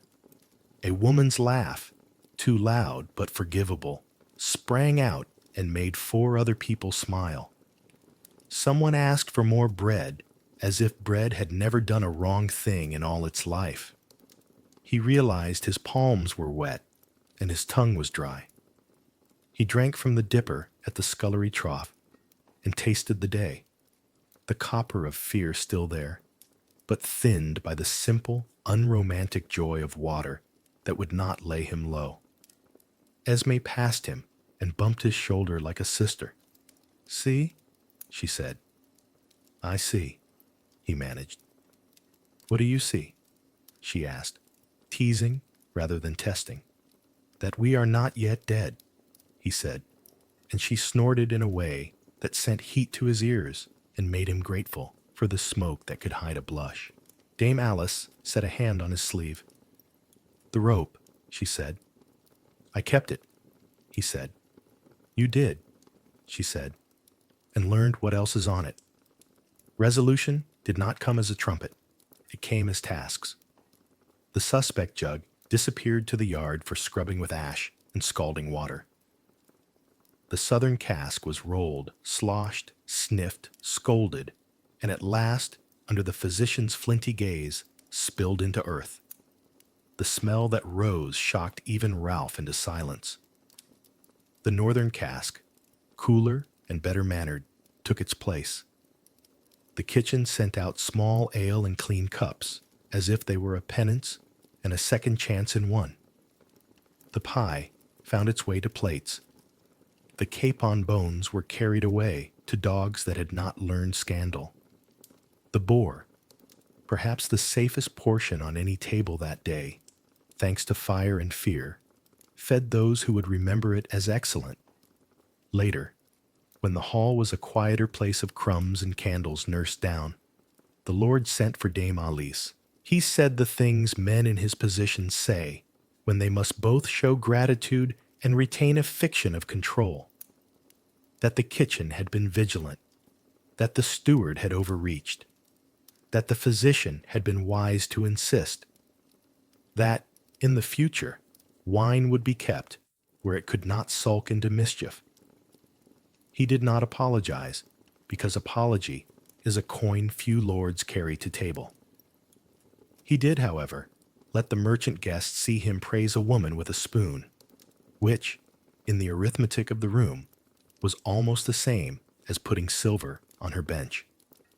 Mathis waited in the doorway for news, and received it in Dame Alice's eyes, an easing, a private tiredness that comes only after a household stands down from danger. "We will write a rule," she said, not to him so much as to the room. "Wine cool, jugs scalded, no vessels by the hearth, unless they like to be there, and no spice will be asked to lie, where heat and time have told the truth already." She turned to Mathis, and, with the care one uses not to break a young tree with praise, added, "You carved well. You doubted when you should have. You remembered people at the postern door. I am not the only one who saw." He felt the recognition, like bread eaten on an empty stomach. Simple, necessary, almost holy. He did not say the larger truth that had burned through his fear and left its shape behind, that safety in a kitchen is not made of heroics, but of habits, that sometimes you save a house by choosing small ale over pride, that tasting is an ethics, not a flourish.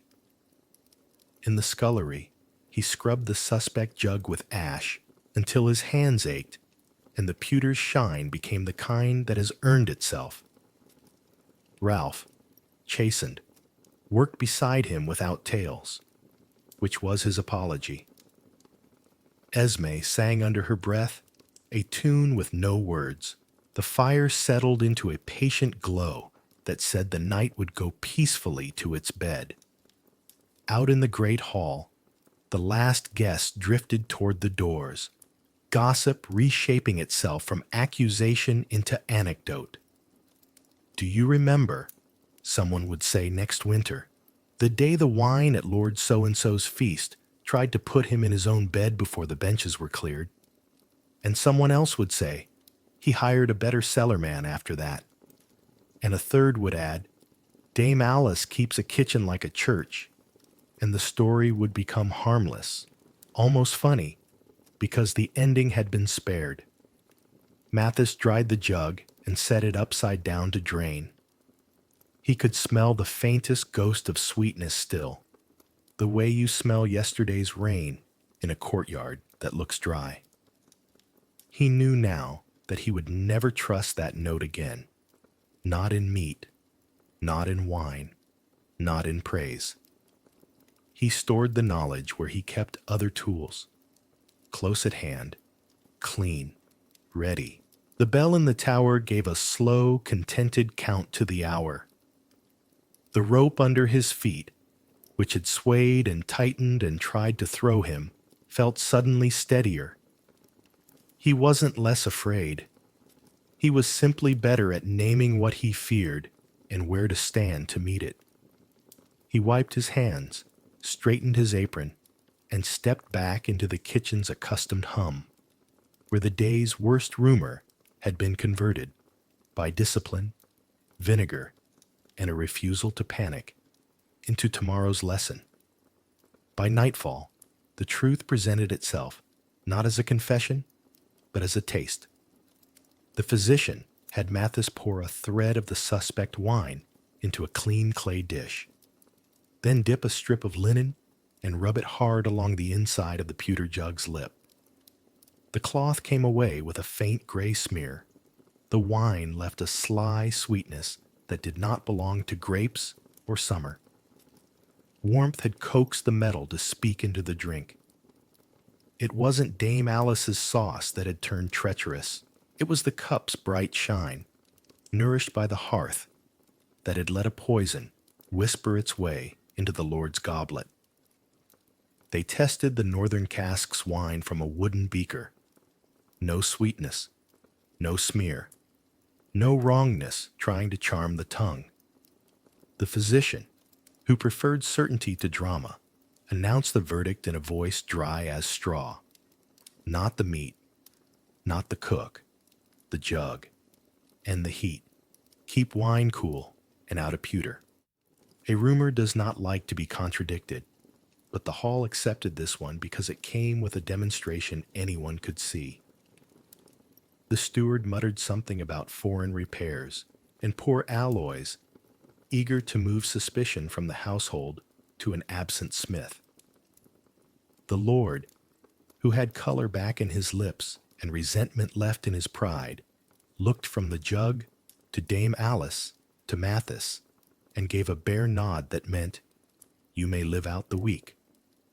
That was the shape of mercy in such a place.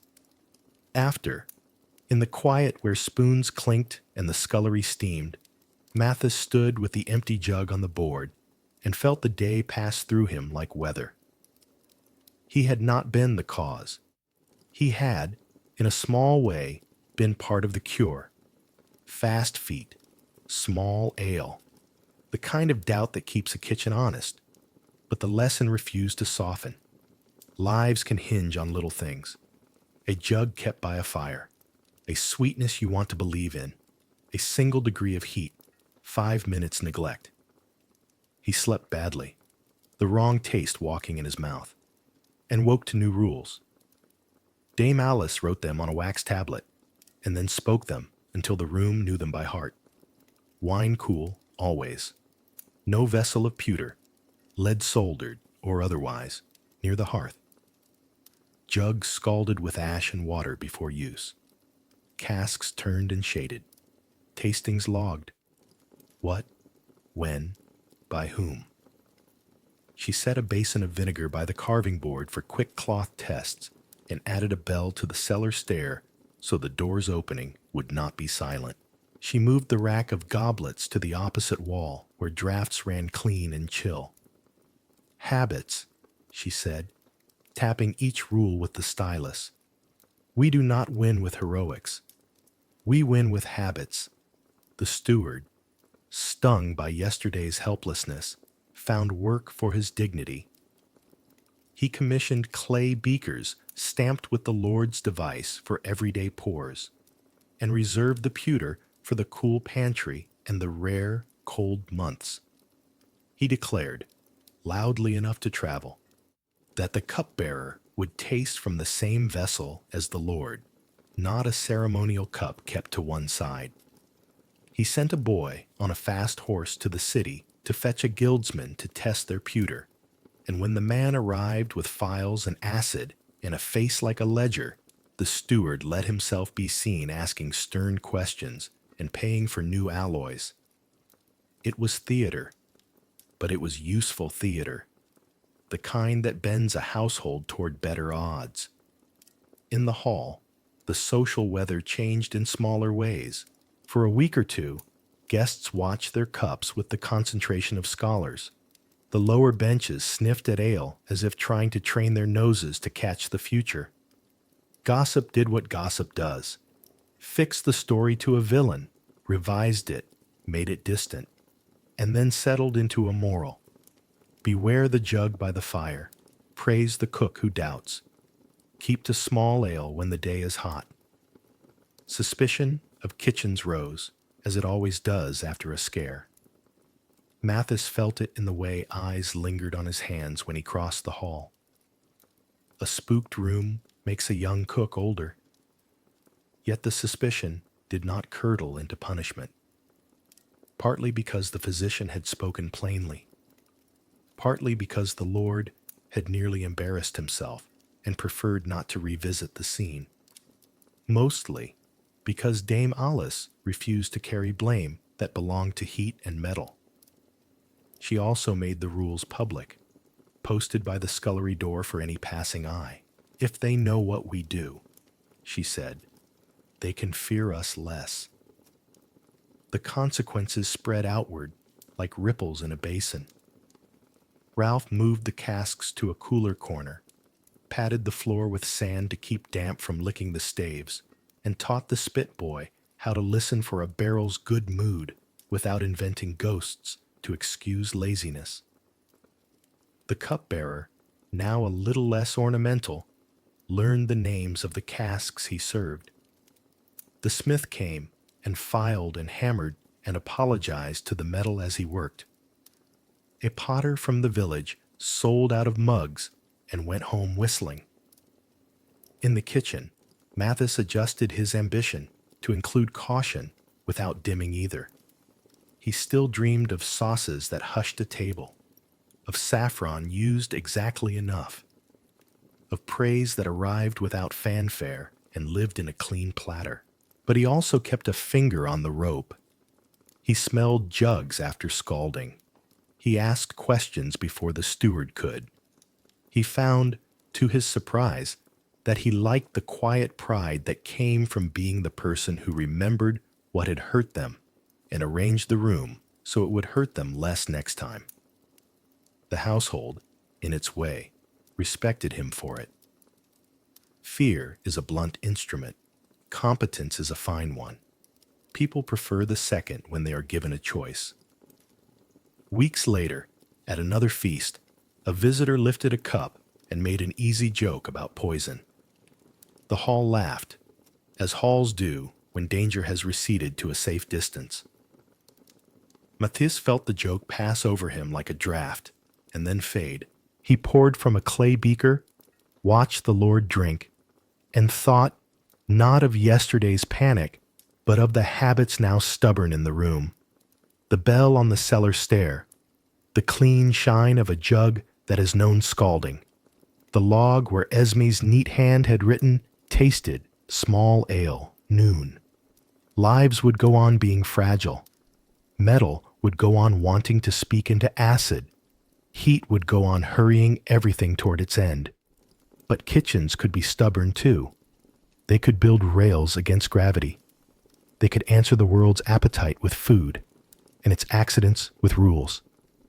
And a boy, with a ladle and a careful nose, could stand, as steady as anyone, between hunger and harm. Food is the simplest covenant we make with the world. We open the hand, and the world places something in it. We lift it to the mouth, and the body answers with a quiet yes or a warning. Between those two small gestures lie every craft and caution we have learned. How to raise and slaughter, grind and knead, smoke and salt, boil and cool, taste and doubt. To eat is to live. Sometimes, to eat has been to risk that life. The table is where both truths sit side by side like old acquaintances who do not need to speak to recognize each other. In Mathis's hall, the danger had a household shape. A jug kept too near the hearth. A sweetness that tried to talk its way past the nose. The answer did not come as courage so much as care. Wine moved to shade. Cups scalded. A bell hung on a cellar stair. Habits rehearsed until they felt like second nature. From the outside, these are small things. But civilization is a braid of small things laid together and not forgotten. Think how many eras have repeated this lesson. A mother decides which well to trust. A brewer checks the smell of a tun. A shepherd watches weather over rye and prays for a dry harvest. A monk notes that vinegar helps a broth behave. A market inspector holds up a loaf to the light. They are all part of the same quiet project, to make food more faithful than the day it was found in. There is something humble and immense in that project. We are brief creatures, and the world is full of lives smaller than ours that would like to live inside us without asking. Heat answers them.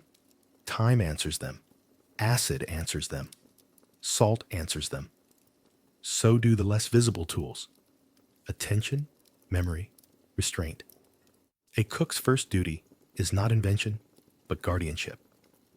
Even joy, especially joy, deserves guardrails. Food, then, is not just sustenance. It is a philosophy with work stains on the sleeves. It says, your body is loaned to you. Return it in good order. It says, flavor and safety are not enemies. They are partners that keep one another honest. It says, what you serve others is part of your name, and names live longer than meals. Mathis learned this in the heat and noise of a kitchen. But it is a lesson that fits in a quiet modern room as well. You can hear it in the small hum from your refrigerator at night. That sound is a hymn to winter made portable. It is the afterlife of the ice house, the answer to centuries of spoiled barrels and hurried feasts.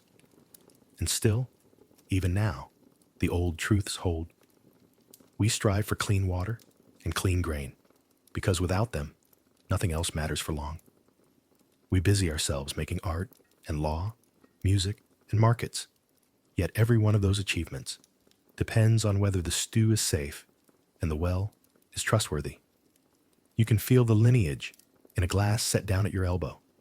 Boiled, filtered, tested, delivered. The chain from stream to cup is ironed out risk, bent into reliability by the insistence of many hands. That is the human signature, to take what is precarious and teach it to behave. When you step back from the day and watch, you can see how food braids us into time: sowing, harvesting, threshing, milling, kneading, baking. It is a liturgy with soil under its nails. Grain ripens in wind, and all our cleverness has never improved upon the beauty of a field thinking in waves. Each stalk leans and rises, the heads whispering to each other in a language you can almost hear if you hold still. Millstones spin, and stone learns grain by heart, until flour falls soft and warm into a sack. Hands dusted white turn that promise into bread, and bread becomes a sentence the body understands without translation. In that sentence are the old terrors and their rebuttals. There were years when the stalks hit a fungus and bread became a fire at the ends of fingers. There were summers when meat turned too fast and a feast became a gamble. But over and over, people answered with method. They answered with sourdough that keeps a culture alive and pushes back against the wrong one. They answered with fermentation that makes milk steady enough to travel and last. They answered with pickles bright with acid, jars that sound their little seals like bells of safety. They answered with the practice of tasting, of letting a spoon be a gatekeeper and a judge. Perhaps this is why kitchens are such steady places to think about the big things. Mortality is honest there, but not noisy. You can sense it in how carefully a hand tests a pot's edge for boil, how quickly a person moves a jug out of sun, how no one trusts a promise that smells too sweet for its season. The wisdom is local and durable. Do the ordinary well. Repeat what works. Do not gamble with what keeps people upright. The reward is not applause, but a room that returns to itself after the plates are cleared. The reward is a house that sleeps without fretting. When the hall emptied and Mathis banked the fire, the room felt bigger than its stones. The long tables were nicked maps of past evenings. The benches held the memory of weight. Candles wore themselves down to small, patient domes, light pooling around each wick like warm milk in a shallow dish. Every little flame had its own weather, one steady, one with a faint, regular nod, one with a whisper of smoke climbing straight and then disappearing. A dog stretched and sighed in the corner, content that the night had chosen peace over adventure. Somewhere in the dark, A cask settled with a sound like a throat cleared before a song. He stood for a moment and let the quiet arrange him. This is what kitchens do best when the work is done. They take a day that could have broken and make it into a lesson that can be carried. He saw the new rules as more than orders. They were promises from the living to the living. He thought of bread cooling on a rack, its crust crackling as it learns the air, of beans slow sighing in their own gravy, of an apple cellared cool as a kept secret. He thought of water, slippery as time, necessary as breath, and the ways we have coaxed it to be kind. Outside, the fields received the night. Grain, not yet cut, moved under the moon like a living skin. The wind rode itself across the surface in long, gentle strokes. The heads knocked together softly, a conversation older than any castle. Far off, the river carried darkness smooth as silk, and along its banks the willows combed their fingers through the water. Someone somewhere was drawing from a well and listening for the bucket's good sound. Someone somewhere else was setting a jar in a stream, because cool water keeps milk honest until morning. Inside, the candles thinned. They did not dramatize their going. They simply gave what was left. Light reeled in a little and made the room kinder, shadows losing their corners, the scar on the trestle smoothed by dusk. The last flame near the salt flickered twice and settled into a very small star, then smaller still, then memory. If you have ever sat with a candle for company, you know the feeling. Not sadness, not exactly. More a rightness at having spent a thing and received its warmth. What remains after such a day is not terror or pride, but gratitude of a practical sort. Gratitude for the line from seed to loaf that held. Gratitude for the dull tools, thermometer, ledger, habit, that so often keep us from drama. Gratitude for the people who do this work without needing to be seen. The hands that scrubbed the jug and hung the bell. The mind that wrote the rules. The eyes that will skim a surface tomorrow and notice if something is off. Gratitude even for the scare itself, because it taught the household to be braver in the right direction, not toward risk, but toward care. Food will keep telling both of its truths. It will make songs in the mouth, and, if we forget ourselves, it will make trouble in the gut. Our task is to remember ourselves, to keep cold where cold belongs and heat where heat belongs, to boil what needs boiling, to bless what needs blessing with salt and acid and thyme, to honor water as the nearest thing to a sacrament most days will offer, to let bread be what it has always been, an honest bargain between labor and weather. In the morning, the kitchen will wake again. The hearth will be coaxed into speech. A loaf will be tested by knuckle and ear. The first cup drawn will be small ale, clear and friendly. There will be lists to rewrite and casks to turn, herbs to gather before the sun persuades their oils to wander. Someone will tell a joke about last night that makes the room lighter. Someone will correct it gently so the lesson doesn't get laughed away.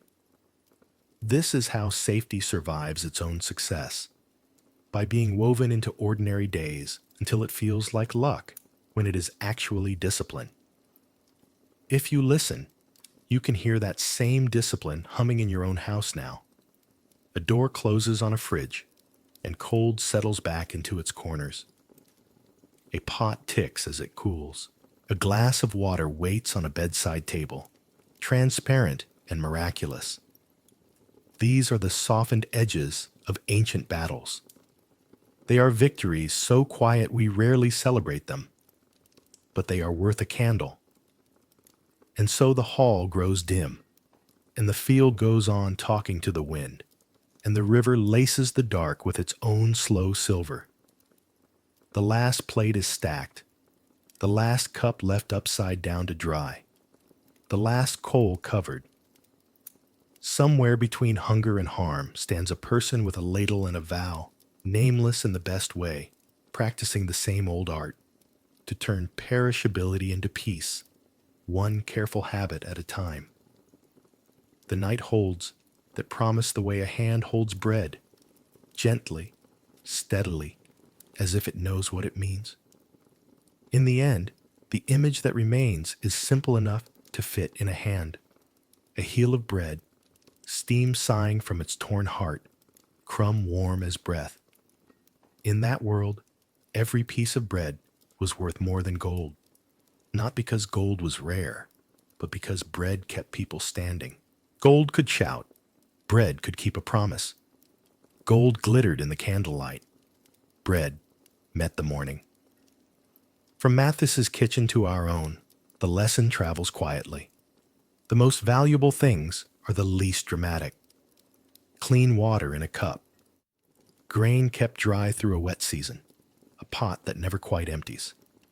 A habit written into muscle. Smell, test, taste, doubt, care. We live today inside a safety net made of the same thread, only finer.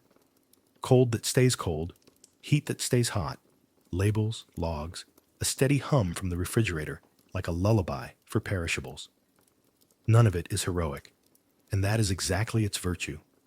The goal of a meal is not spectacle, but peace.